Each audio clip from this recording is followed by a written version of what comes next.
చింతపల్లిలో ఘనంగా ముగ్గురమ్మలకు మహాకుంభ నివేదన మీరు చూసారా?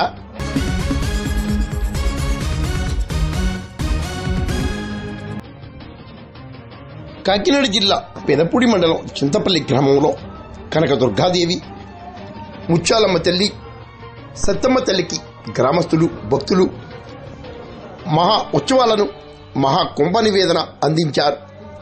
108 రకాల ప్రసాదాలతో గ్రామ దేవతలకు నైవేద్యం సమర్పించడం ప్రాధాన్యతను సంతరించుకుంది. యలమలపల్లి సీతారామశాస్త్రి, కర్రి శ్రీనివాస్ సారథ్యంలో ఈ ఉత్సవాలు కోలాహలంగా జరిగాయి.